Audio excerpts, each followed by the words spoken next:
minha empresa cresceu e eu não posso ser MEI. E agora? Desespero total, né?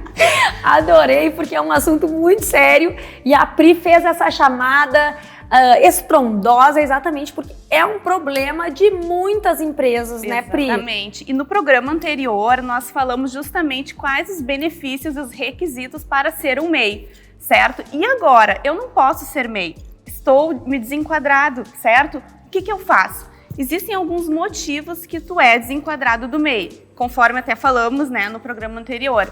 Não pode ter mais que 81 mil no ano de faturamento, não pode ter mais que um funcionário, tu não pode ser sócio de outra empresa e as atividades.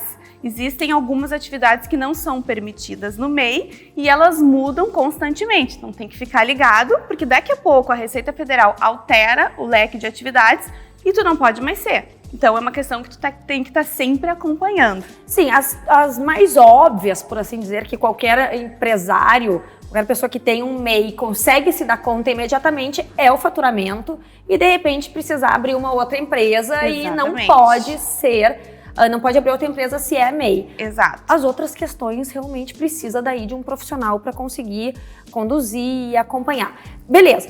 Mas e agora? E agora? O que eu faço? Deu crise de identidade. Bom, então assim, se tu entra em algum desses motivos, o ideal é tu pensar que é o seguinte, no Brasil existem alguns regimes tributários além do MEI, que são eles o Simples Nacional, indicado para empresas de pequeno e médio porte, Lucro Real, que são basicamente assim indicado para empresas de grande porte, multinacionais, né? E o lucro presumido. Mas como saber qual que vai se enquadrar? Então depende o teu faturamento, o número de funcionários, quantidade de sócios e as atividades.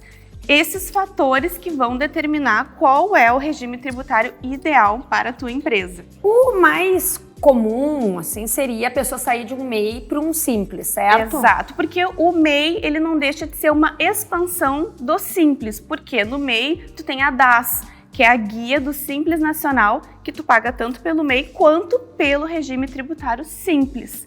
Ele é simples, mas nem tanto. Existem alguns requisitos, né? Algumas questões de anexos para ver qual é o enquadramento. O Simples ele tem uma questão de percentuais de imposto, não é um imposto único, certo? Então tem uma questão de diversos fatores para ser analisado. Pois é, a grande vantagem do MEI é que paga aquele valor fixo por mês. Único, isso. E tá pago, sim, literalmente. Os regimes tributários, eles não são guias fixas, eles dependem do faturamento. Então, quanto mais tu fatura, com certeza mais tu paga. Então, aplica-se um percentual sobre as tuas notas que tu emitiu no mês, que é o teu faturamento.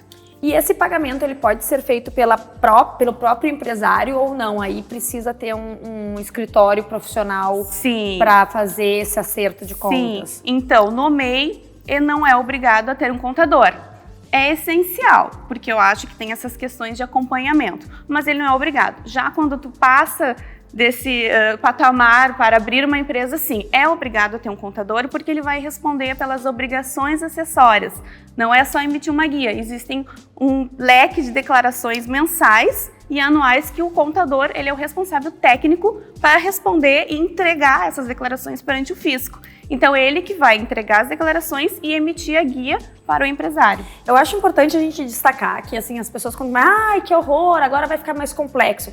Sim, fica mais complexo, mas é uma decorrência do próprio crescimento. Sim, então, exato. Que bom, quanto mais se paga é porque mais se ganha também. Com certeza. Então, assim, se tu vê que tu tá crescendo e tu não pode mais ser MEI, já procura o escritório de contabilidade, porque ele vai ser o teu aliado, como eu sempre falei desde o início. Ele que vai te dar toda essa consultoria e vai fazer a parte burocrática também, da transformação, ou daqui a pouco fechar o MEI, abrir uma empresa nova, se tu quer colocar sócios, enfim, né? Essa consultoria e toda essa parte burocrática é o contador que vai fazer esse papel para ti. Bom, e fazendo essa transmutação de um para outro, o MEI, ele morre? Não, ele se extingue? Na verdade o CNPJ, que é o teu código, né, enfim, que é como se fosse o CPF, ele pode permanecer o mesmo, então tu pode fazer uma transformação ou, como eu comentei, tu pode fechar e abrir uma empresa nova, mas isso tem questões gigantescas, assim, de opções, né, que tu pode avaliar junto com o teu contador e ele vai fazer o planejamento estratégico. O ponto principal dessa conversa é fazer com que se reflita sobre será que eu sou MEI, mas eu já não deveria ser outra coisa? Então, não dá para ficar desenquadrado. Vamos se enquadrar corretamente para não ter complicações depois. Exatamente. Esse assunto é complexo, mas ele é essencial. A Pri da Daut está sempre aqui nos dando essas dicas para a gente não ficar desenquadrado.